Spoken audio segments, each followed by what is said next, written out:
Salam alaikum, Az-Zulflaoun, bonsoir. La recherche des fondements de l'État est le propre de chaque nation qui aspire à avoir une présence active dans l'histoire humaine. Pour éviter le piège aliénant du discours métho-idéologique, cette recherche a besoin d'une pensée libre, critique, instructive et constructive. Il faut aussi que des conditions politiques soient réunies pour construire un État garant de la pluralité et de la diversité de la société. Le double anniversaire de l'offensive du Nord constantinois et du congrès de la Somme le 20 août 1955 et 1956 sont d'éloquents témoins de la prestance de toute une génération de vaillants nationalistes qui ont tracé la voie à suivre pour l'édification de notre Algérie et légué à son peuple les valeurs de liberté et de démocratie. Le 60e anniversaire du congrès de la Soumam qui a été tenu un an jour pour jour après l'offensive militaire du FLN dans le nord constantinois est un rendez-vous avec l'histoire qui doit nous inciter à réfléchir sur le sens de la primauté du politique sur le militaire et de l'intérieur sur l'extérieur, celui de la lutte pour la renaissance d'un État algérien sous la forme d'une république démocratique et sociale. Le défi historique auquel fait face la Silmiya du Hirak, c'est celui d'ouvrir des perspectives permettant de construire un État national libéré du chauvinisme nationaliste archaïque, ouvert à la construction citoyenne de l'espace nord-africain et de l'espace méditerranéen. Quand des millions d'Algériens scandent « Dawla madaniya machi askariya », oui à l'État civil, non au régime militaire. C'est pour rappeler la pertinence historique des révolutions de la Soumam portant sur la primauté du politique sur le militaire. Le régime militaire maintient l'Algérie dans le piège historique du pays anciennement colonisé. Quand des millions d'Algériens scandent « Le bled bledna, windiru raïna », ce pays c'est le nôtre. Nous avons le droit d'y exercer notre souveraineté. C'est pour rappeler que la primauté de l'intérieur sur l'extérieur prend tout son sens aujourd'hui. Ce 20 août, les citoyens venus par centaines pour commémorer le 67e anniversaire du congrès de la Soumam ont été pourchassés et interdits de rassemblement par les services de sécurité. Une vingtaine de personnes ont été arrêtées, dont Maître Sofiane Ouali et le poète du Hirak, le jeune Mohamed Tajadid. Ce régime qui se pique de nationalisme sourcieux vient de cracher sur les tombes des organisateurs du congrès de la Soumam. La répression de citoyens venus s'imprégner des valeurs de la Soumam constitue une atteinte à la révolution. Sinon, comment expliquer que des citoyens soient interdits de commémorer un événement aussi fondateur et important comme celui de l'expression et de la décision, faut-il comprendre que le pouvoir a le monopole aussi de la mémoire. Astreint une obligation de se présenter chaque lundi pour signature auprès des services de la sécurité intérieure, interdit de quitter le territoire national, poursuivi dans plusieurs affaires liées à son engagement politique, mis sous contrôle judiciaire plusieurs fois depuis sa première arrestation en 2019. L'opposant politique Karim Tabou subit encore avec la célébration du congrès de la Soumam le 20 août 1956. En contrepartie, le pouvoir algérien vient d'autoriser la tenue au Centre international des conférences, Abdellatif Rahal, la plus grande salle au pays, l'initiative pour renforcer la cohésion nationale et garantir l'avenir, impulsée par le président du mouvement Al-Bina, Abdelkader Bengrina. Comment peut-on réprimer une partie du peuple et actionner l'autre partie pour des calculs du régime et parler de renforcer la cohésion sociale? Quel bilan peut-on tirer de toutes ces années durant lesquelles le peuple algérien a été soumis à des tensions permanentes? Ce qui a manqué à notre pays, c'est une vision et un cap sans être nihiliste. Le bilan est catastrophique. L'Algérie se retrouve 67 ans après le congrès de la Soumam dans une crise protéiforme, une crise de la nation, une crise morale, une crise des institutions qui manque cruellement de légitimité et surtout une crise de gouvernance faisant de notre pays fragile, un pays fragile et donc instable à terme. La fragilité étant constitutive de plusieurs facteurs, dont les principaux sont l'incapacité à gérer les contradictions transnationales par manque de vision historique du pays et de ce qui le fonde et le constitue. La mauvaise et l'inefficace gouvernance, la faiblesse de la cohésion sociale, l'institution et de dirigeants corrompus, d'un manque flagrant de respect des droits de l'homme, de l'absence bien comprise de la liberté de la presse et de l'indépendance de la justice. C'est dans cet environnement contraignant, antidémocratique, antisocial, que notre pays évolue.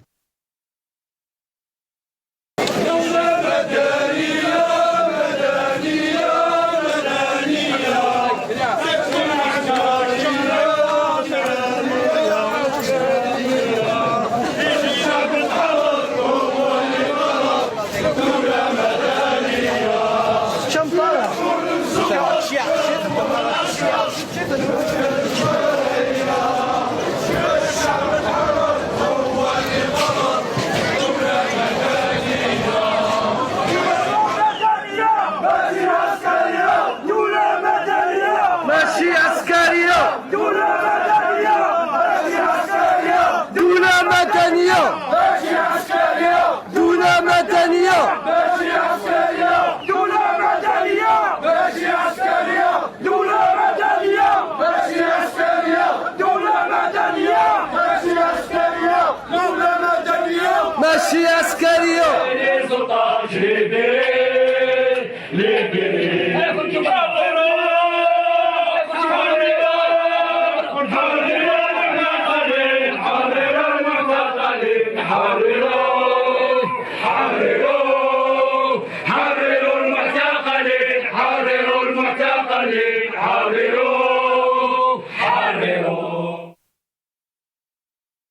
Algérie, 20 août 1955-1956, la primauté du politique sur le militaire. C'est le titre de notre émission pour ce soir. Et pour en parler, j'ai le plaisir d'accueillir dans cette émission Mourad Ifsah, qui est professeur à l'université, militant politique. Il est avec nous via Skype depuis Paris. Mourad Ifsah, bonsoir. Merci beaucoup d'avoir accepté l'invitation. Bonsoir Nassar, merci pour cette invitation. Juste une rectification, actuellement je ne suis pas enseignant universitaire, je l'ai été durant une vingtaine d'années en Algérie, mais maintenant je suis consultant senior en système d'information dans un groupe international. Très bien, merci beaucoup Mourad Ifsah pour cette précision. On aura aussi depuis Alger Maître Majid Hachour, avocat et militant des droits de l'homme. Il sera avec nous depuis Alger par téléphone. Majid Hachour, bonsoir. Merci beaucoup d'avoir accepté l'invitation. Bonsoir tout le monde, bonsoir à vous Nassar, bonsoir à votre invité, bonsoir à tous ceux qui nous suivent, je sais qu'ils sont nombreux. Merci beaucoup. Voilà. Très bien. Merci beaucoup d'avoir accepté, Maître Majid Hachour, l'invitation. On aura aussi dans cette émission M. Montassar Abtoroun, qui est écrivain, mais aussi historien. Il sera avec nous depuis Alger. Je ne sais pas s'il est avec nous, Montassar Abtoroun. Bonsoir. Bonsoir, Montassar Abtoroun. Marhaba bik. Bonsoir. Merci beaucoup d'avoir accepté l'invitation. Je vous en prie. Je vous en remercie à vous. Barakallahu fik. Merci beaucoup, Montassar Abtoroun. Montassar Abtoroun, je vais commencer cette émission avec vous, puisque je rappelle que vous êtes écrivain, mais aussi historien. Comment peut-on lire donc cette double anniversaire d'aujourd'hui, bien sûr le 20 août 1955, l'offensif donc du Nord constantinois, mais aussi le congrès de la Sommam le 20 août 1956. Le contexte, bien sûr, que vit notre pays. Aujourd'hui, on a vu des dizaines de jeunes, des dizaines de militants politiques qui ont été arrêtés juste parce qu'ils se sont déplacés à Ouzlagen pour célébrer donc cet anniversaire historique. Montassar Abtoroun. Oui. Bonsoir. Bon, ces deux dates sont très importantes. D'abord, le 20 août 55, qui donc c'est le déferlement, c'est le peuple tout azimut qui s'engage carrément avec des armes très réduites, mais qui exprime son soutien effectif et pratique à l'action disons, militaire ou l'action violente pour arracher l'indépendance. Et il est vrai que la répression a été immense, disproportionnée, mais c'était le jour où la révolution a atteint le point de non-retour. D'ailleurs, Soustelle l'a dit, Soustelle qui était venu, misant sur la création d'une troisième force, etc. Mais ce jour-là, quand il y a eu les enterrements à Skikda et dans les autres zones, il a dit maintenant ni pacification, ni intégration. Maintenant, c'est la guerre totale. Effectivement, le chemin de la révolution est pris. A été pris. Pour ce qui est du congrès de la Soumane, là, c'est l'organisation carrément, parce que comme vous savez, quand la révolution a été déclenchée, bon, les 6, chacun était les 5, chacun était dans sa zone, Boudiaf est sorti, donc il fallait coordonner, il fallait organiser, il fallait donner à cette révolution ces institutions, et c'est ce qui s'est passé au congrès de la Soumane, et c'était autour, justement, du principe que le Hirak a répandu, la primauté du politique sur le militaire. Et d'ailleurs, jamais depuis l'indépendance, le congrès de la Soumane le 20 août n'a été fêté comme l'a fait le peuple le 20 août 2019 et 2020. J'ai pratiquement assisté, ils ont bien compris le slogan, que le pouvoir aujourd'hui essaye de récupérer sans respect réel à cette devise qui reste toujours salvatrice pour une nation comme la nation algérienne qui a payé sa liberté au prix impensable. Et quand vous avez parlé donc de ces slogans en 2019-2020, vous parlez bien sûr du Hirak, des manifestations du Hirak. Madaniya, machi askariya. Très bien. On va vous faire passer donc cette vidéo qui a été d'aujourd'hui à Ouzlagen, donc dans la région de Bjaya. On regarde ces images et je reviens à vous très rapidement, Montassar Abdoul. السلام عليكم خوتي انا في كار رايحين اوزلاكن باش نحيو ذكرى تاع جدودنا راهم حبسونا انا معترضين الاعتقال هذه هاي كرنا كاع هنايا. السلام عليكم، حنا مواطنين جزائريين. اليوم 20 اوت الذكرى تاع رمز من رموز الثوره الجزائريه هو اندلاع هو مؤتمر الصومال، ورانا رايحين باش نحيو هذه الذكرى. ولا داونا عرفوا باللي راهم يحرمونا بحقنا في تاع المواطنه. ولا شفتوا الفيديو هذايا حبوا يقولوا ما تعقلونا. والسلام عليكم. السلام عليكم خوتي. Montassar Abdoul, comment peut-on qualifier donc ces arrestations de jeunes qui se sont déplacés donc à Bjaya, à Ouzlagen, juste pour célébrer cet événement historique dont vous venez nous donner le récit, Montassar Abdoul? C'est honteux, c'est un pouvoir qui d'abord, il excelle dans l'instrumentalisation politique de l'histoire. Farhat Abbas a dit dans son livre, il a merveilleusement écrit l'indépendance confisquée. Maintenant, ce peuple, on veut lui confisquer sa mémoire. Ces martyrs, ils appartiennent au peuple, pas au pouvoir. Mais le pouvoir veut tout organiser maintenant. On n'a pas le droit de réfléchir, on n'a pas le droit de fêter nos martyrs, nos héros. Je me souviens d'ailleurs en 2019, j'avais un grand, disons, c'est un peu exagéré, ami que j'aimais bien, le grand commandant Khder Bourga. Il était en prison le 20 août au jour du Moujad. Ils l'ont condamné, ils l'ont même traité de traître, ils lui ont fait monter, et c'était ça en personne qui a fait ça avec ses services. Moi j'en ai parlé, j'ai essayé de convaincre Amil Khder de déposer plainte contre la télévision, etc. Je me souviens, il m'a dit tu as raison juridiquement, mais il m'a dit Ntania. Il m'a dit comme ça, il m'a dit Hadou Khmej. C'est des gens qui, la majorité, n'ont aucun rapport avec la révolution. Beaucoup d'entre eux étaient dans l'autre bord quand les gens se battaient. Bon, ils sont venus, ils ont pris le pouvoir en 62 et jusqu'à aujourd'hui, ils s'accaparent d'une manière vraiment démagogique qui n'a rien à voir avec On a vu le 5 juillet, j'ai vécu un véritable 5 juillet comme celui de l'indépendance avec le Hirak. Le peuple le peuple doit, comme l'a dit le Sahli, il est temps maintenant de décoloniser l'histoire. L'histoire, c'est le peuple, c'est l'âme du peuple. En Tunisie, ils ont fait un grand pas avec cette commission de vérité et dignité.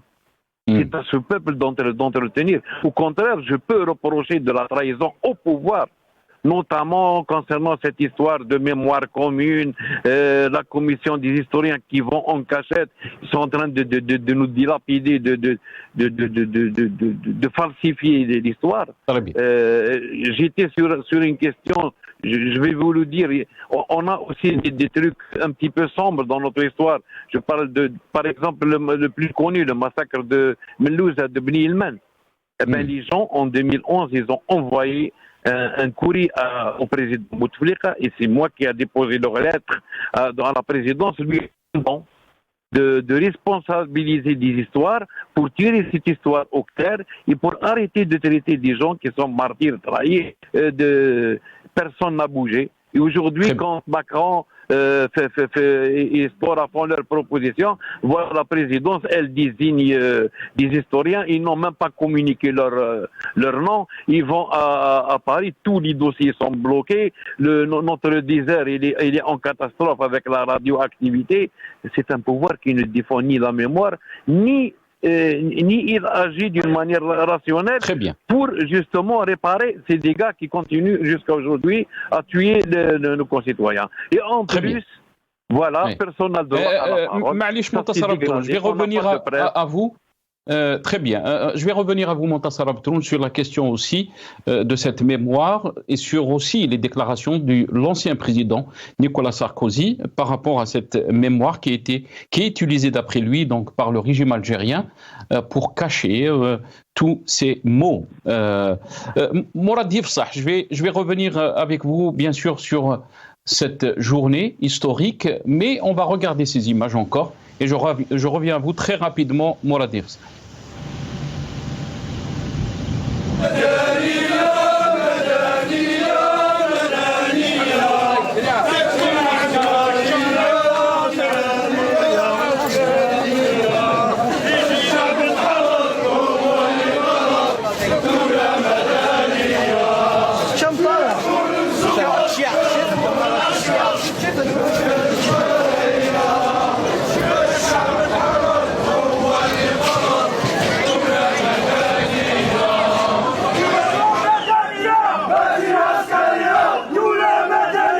ماشي عسكرية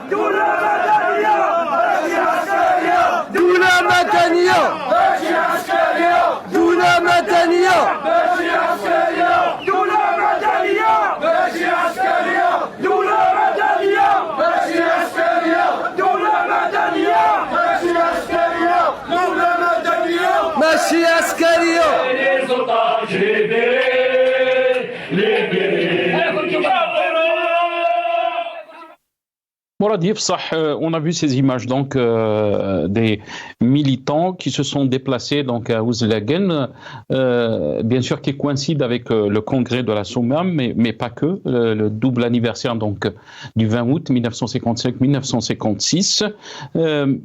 Comment peut-on expliquer ces images? L'âme du Hirak qui est toujours là, d'après vous, quoi qu'il fasse, ce régime, quand on parle en termes de répression, votre réaction, Morad Yefsah?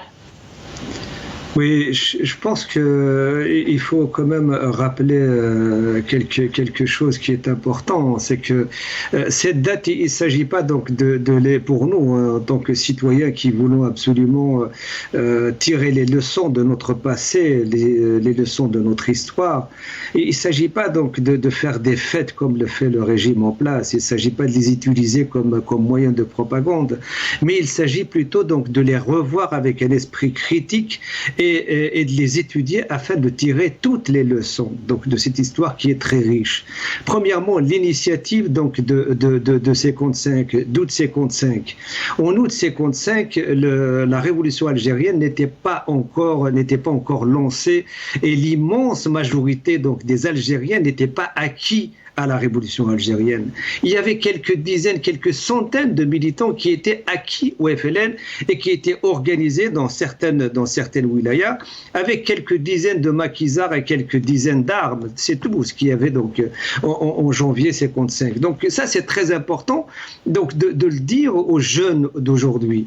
L'intelligence des dirigeants de la révolution et essentiellement donc de Zerodi Youssef dans le Constantinois, c'était de lancer cette initiative politique et militaire donc dans le Constantinois et qui a eu donc l'effet donc une réaction sauvage donc de système colonial qui s'est soldé avec plus de 10 000 citoyens algériens assassinés et ce qui a fait basculer toute la population algérienne donc dans cette région essentiellement donc vers le FLN puisqu'il apparaissait effectivement qu'il y avait cette dichotomie entre d'un côté les Algériens, les musulmans et de l'autre côté donc le système colonial. Ça c'est une première chose. À mon avis, c'est une leçon par rapport aux initiatives politiques qu'on peut prendre à un moment donné et qui peuvent faire basculer une situation politique, qui peuvent faire basculer un rapport de force dans un sens ou dans un autre.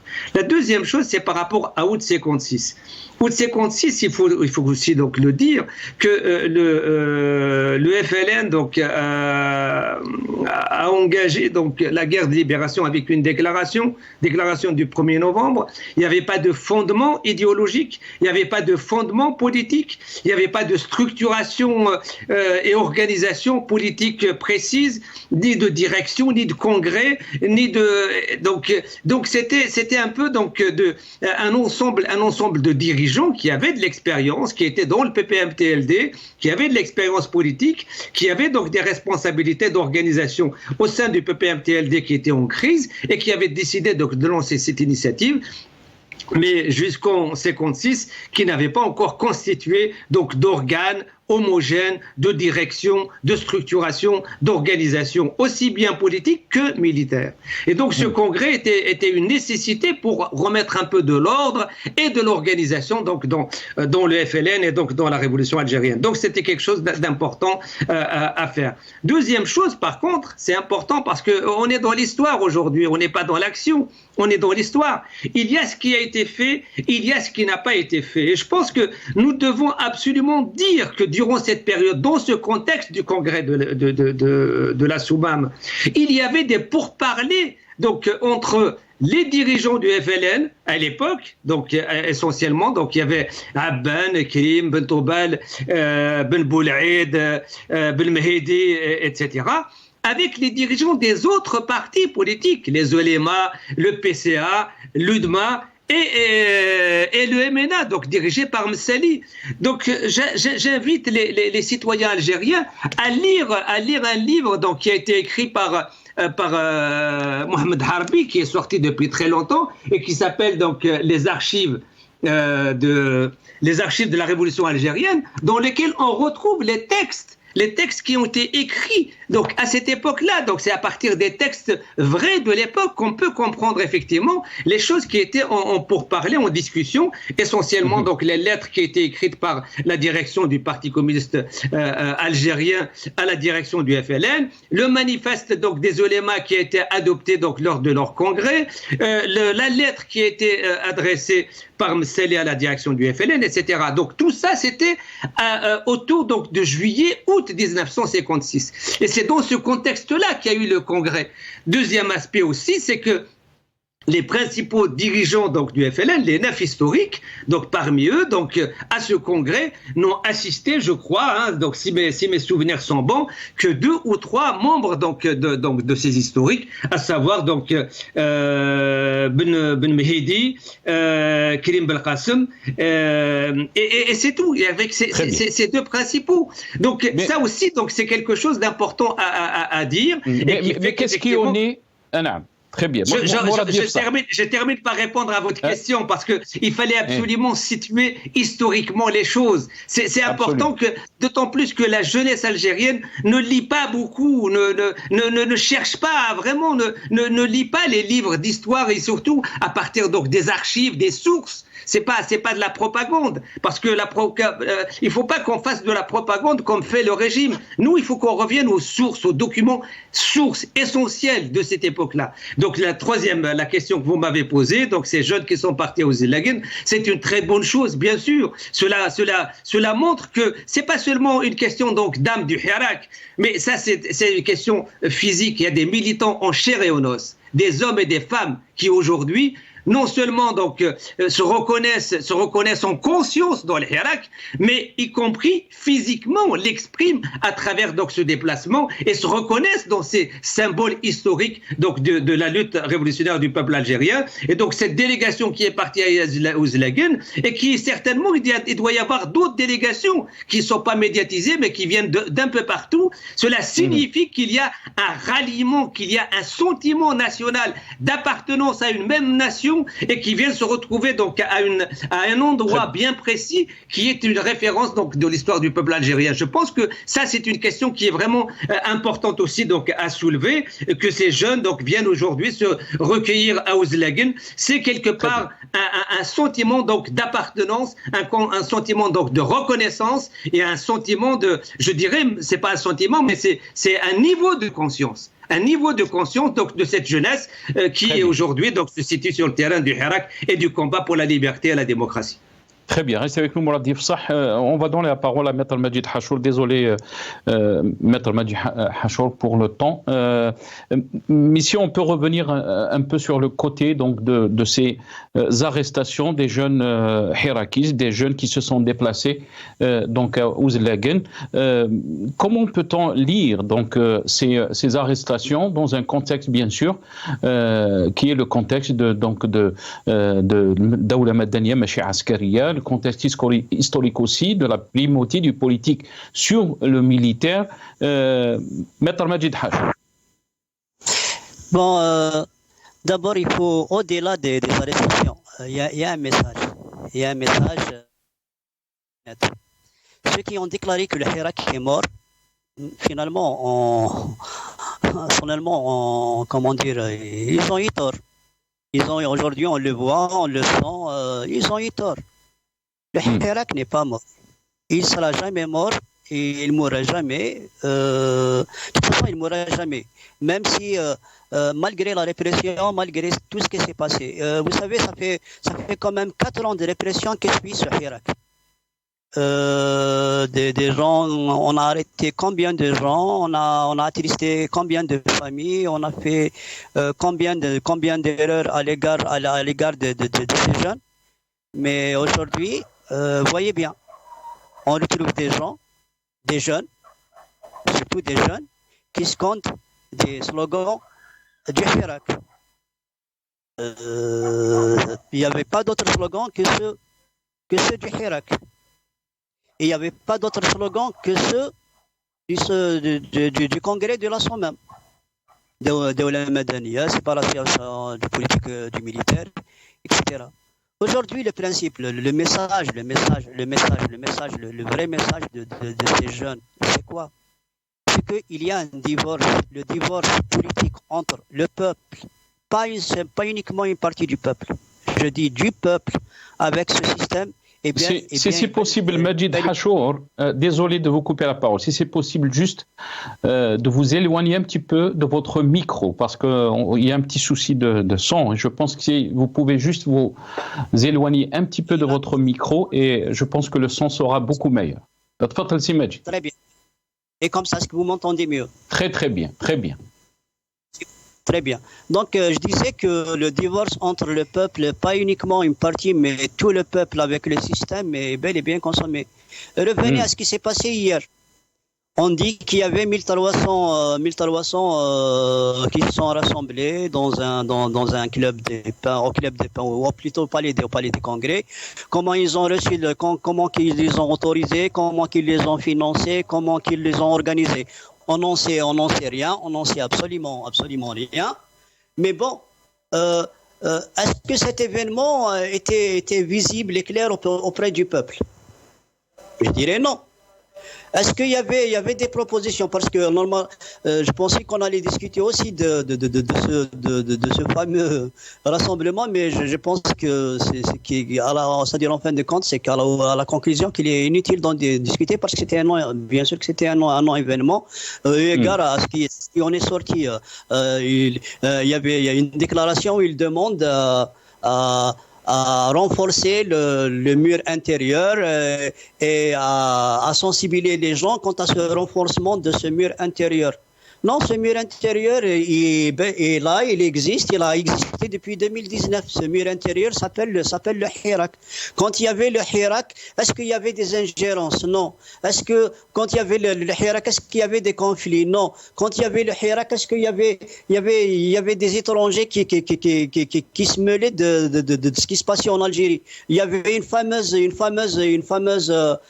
citation d'un certain jeune, on leur dit problème familial, nous avons un problème familial, vous n'avez pas à vous mêler.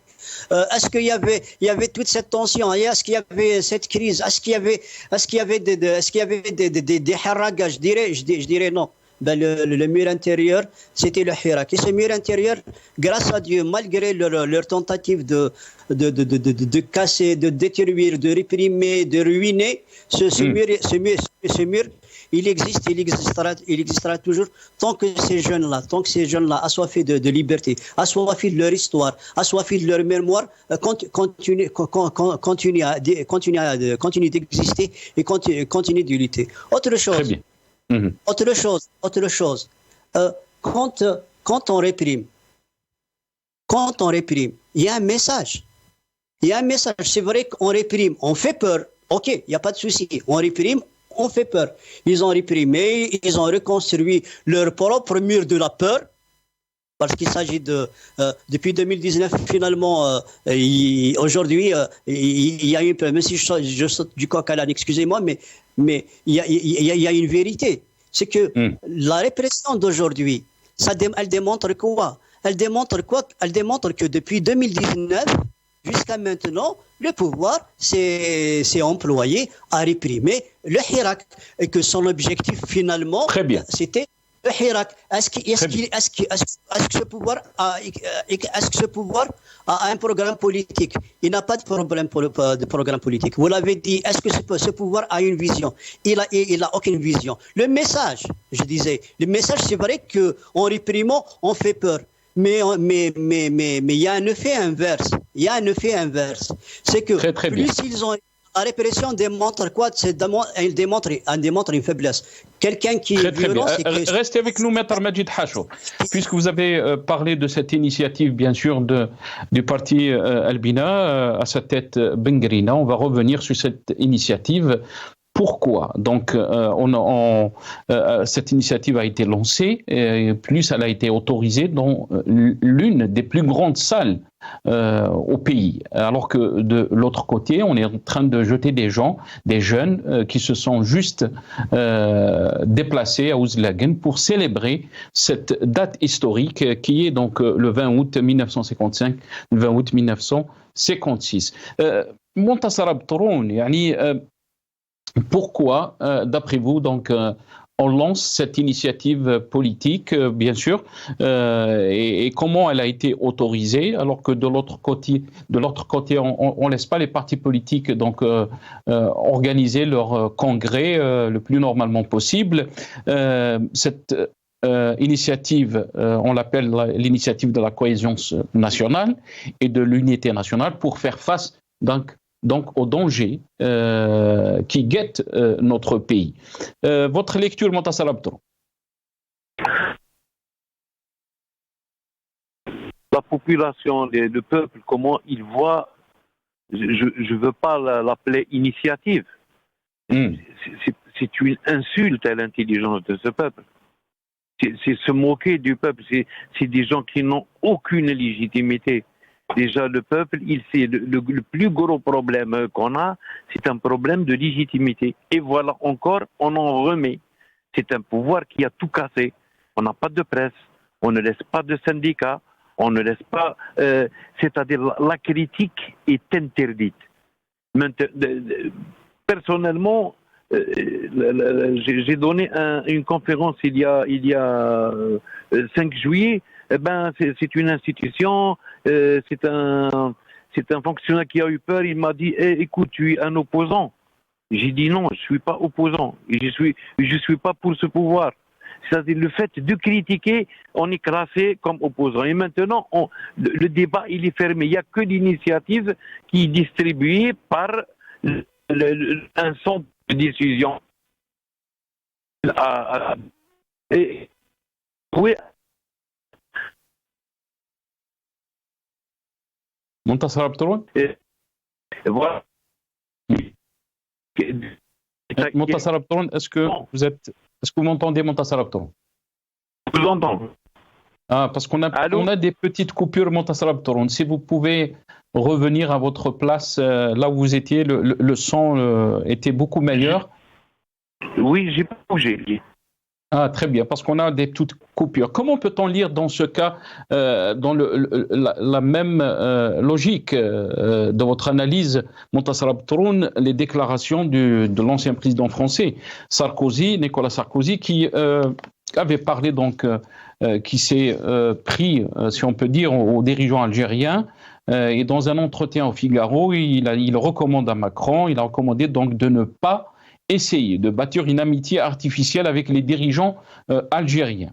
N'essayons pas de bâtir une amitié artificielle avec les dirigeants algériens qui utilisent systématiquement la France comme bouc émissaire pour masquer leurs propres défaillances et leurs déficits de légitimité. Vous avez parlé de manque de légitimité. Il ajoute que les dirigeants algériens la refuseront toujours. Ils ont trop besoin de détourner l'attention de l'échec dans lequel ils ont plongé leur pays en accusant régulièrement la France de tous les maux.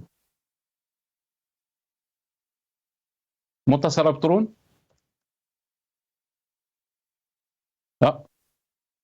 On a été coupé, je pense, on a perdu Montassar Abdroun. Mourad Yefsah, à vous la question, vous avez, je pense, entendu donc, ma question, mais aussi, on va revenir, si vous voulez, commenter ces déclarations de Sarkozy, le contexte de cette initiative, on parle d'une initiative. Montassar Abdroun a réagi, a dit on ne peut pas parler d'initiative, c'est insulter l'intelligence des Algériens. Comment peut-on lire cette initiative de cohésion nationale, de l'unité nationale pour faire face aux dangers que guette l'Algérie, sont en train de nous dire, ces partis qui se sont réunis donc hier? Je pense qu'il faut, encore une fois, je pense qu'il faut tirer les leçons du passé. C'est bien entendu que c'est une initiative politique qui a un objectif bien précis.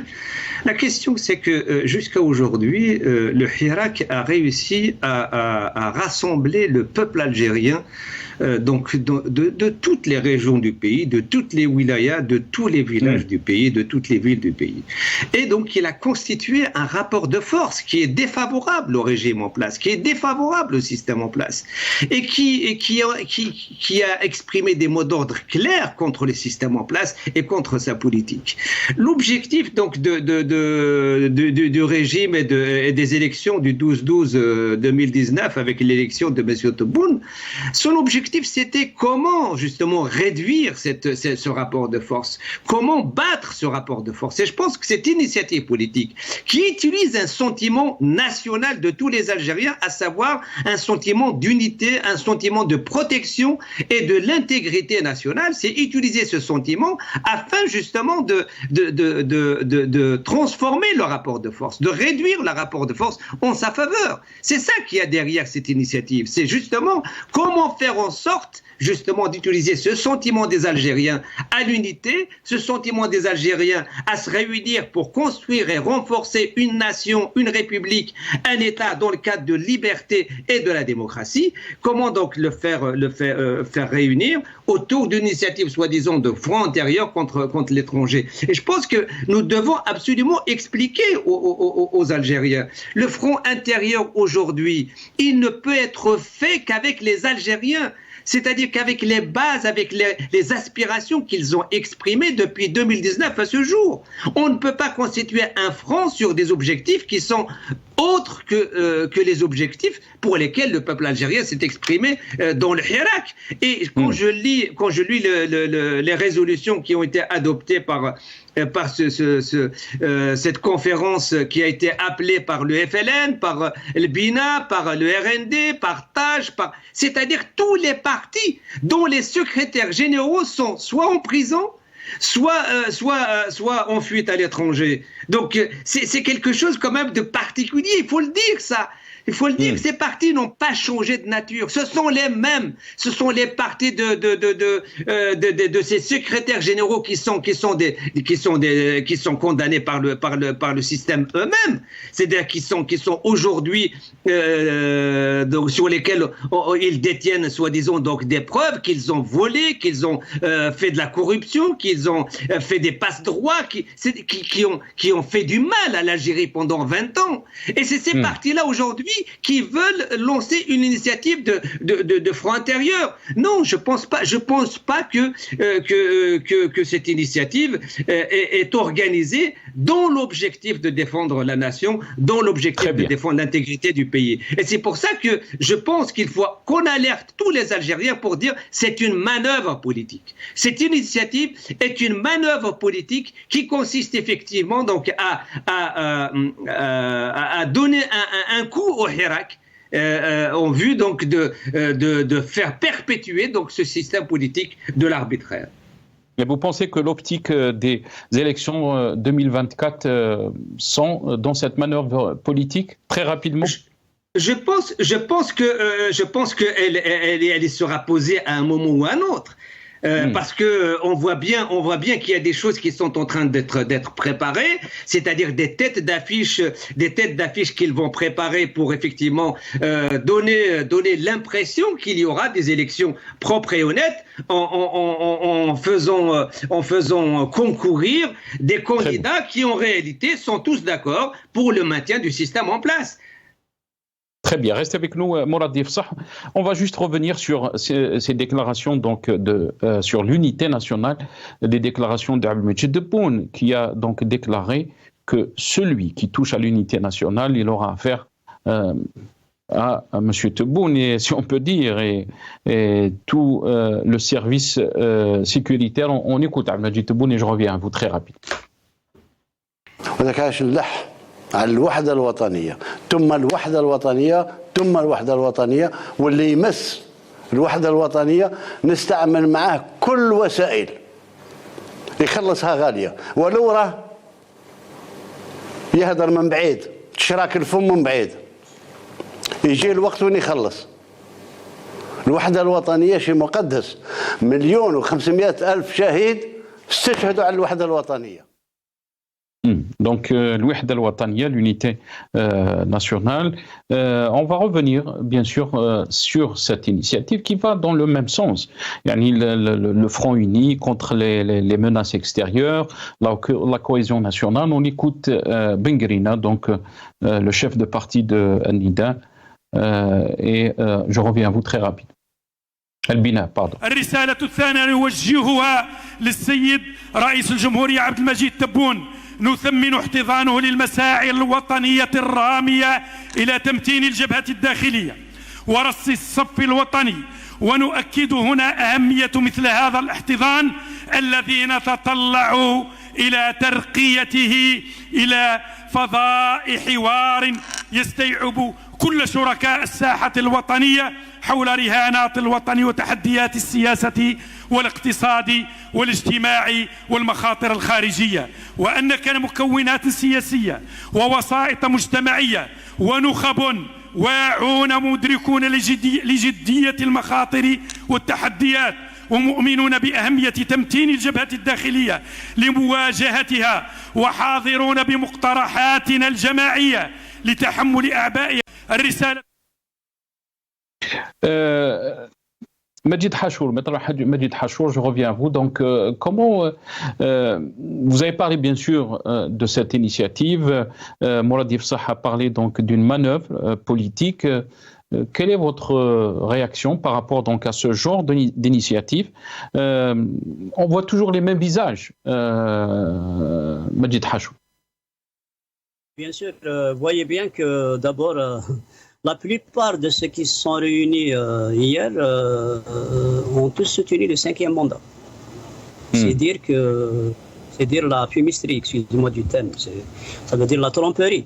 Mais je voudrais souligner une chose. Voyez bien les valeurs de la Soumam. Unité, solidarité, rassemblement, structuration. On les retrouve aussi dans le Hirak. C'est la même chose à travers les slogans, à travers les Dawla Madaniya Mashi Askariya, Blad Bladna Ndiru Rayna. On retrouve les mêmes valeurs. Et regardez les valeurs que ceux qui sont réunis, prônées par ceux qui sont réunis hier.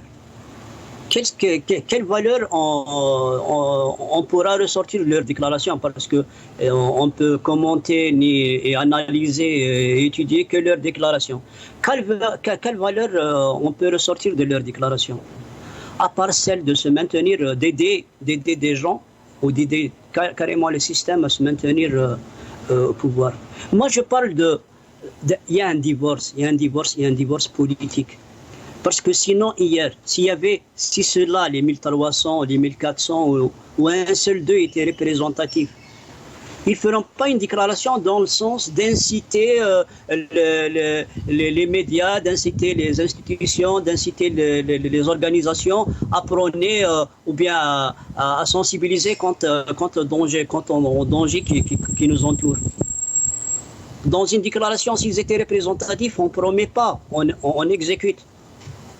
Alors que dans leur déclaration, c'est comme si le système ne peut pas organiser la société, le système ne peut pas se rapprocher de la société, dû au divorce bien sûr, le système ne peut même pas écouter la société et il délègue ou bien il fait une procuration aux autres de faire ce travail, sachant que ce travail ne sera jamais fait, parce que le seul véritable travail, aujourd'hui, si on est nationaliste, si on aime ce pays, si on est fidèle aux valeurs de novembre, de la déclaration de novembre, parce que regardez bien aussi, je dénonce cette tentative de dissocier la déclaration du 1er novembre et celle et le congrès de la Soumam, parce qu'ils sont très astucieux.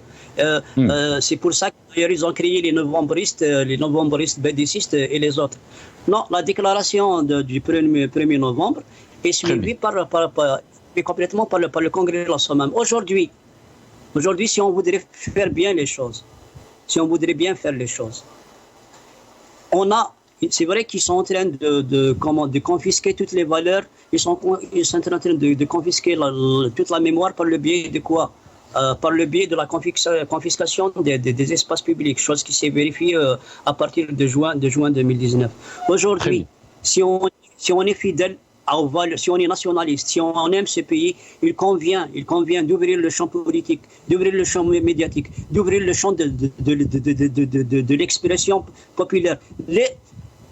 S'ils disent que le Hirak est mort, qu'ils laissent une journée au peuple. Ils ont 364 jours, le peuple ne réclame qu'une journée. Une journée pour manifester. Ils verront qui tient plus à ce pays, ils verront qui tient plus aux valeurs de la Soumam et de novembre, et ils verront qui tient le plus à ce pays. Très bien, restez avec nous, Majid Hachour. Mourad Yefsah, je vous laisse le mot de la fin très rapidement. On me dit que le temps de l'émission est terminé.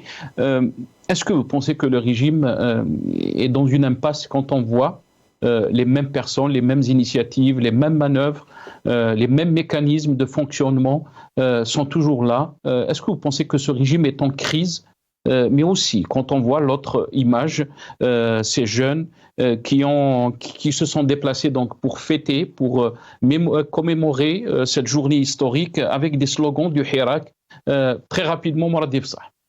Je tiens quand même à rappeler aux citoyens algériens que celui qui a été choisi par le régime en place pour engager cette initiative, cette manœuvre politique de soi-disant Front Intérieur, Ben Guérina, il a déclaré le 6 juin 2019 dans un meeting que Tamazight, qui était donc article 4 de la Constitution langue nationale officielle, donc il l'a qualifié d'une chose chose qui avait été donc adopté par les Kabyles avec Bouteflika. Donc une provocation et une tentative de division du peuple algérien en remettant en cause l'un des piliers de la nation, à savoir la question donc de la langue nationale et officielle donc de Tamazight. Donc choisir cette personne qui est totalement discréditée depuis comme étant donc l'agent en chef donc de cette manœuvre politique, cela veut dire effectivement que le régime est en crise et qu'il n'a pas trouvé donc mieux que celui-là. Merci beaucoup Mourad Yefsah d'avoir participé à cette émission. Merci beaucoup aussi à Maître Majid Hachour. Merci à Montasser Abtouroun. Merci à vous chers téléspectateurs d'avoir suivi cette émission. Yatikum Saha. Bqaw ala khair.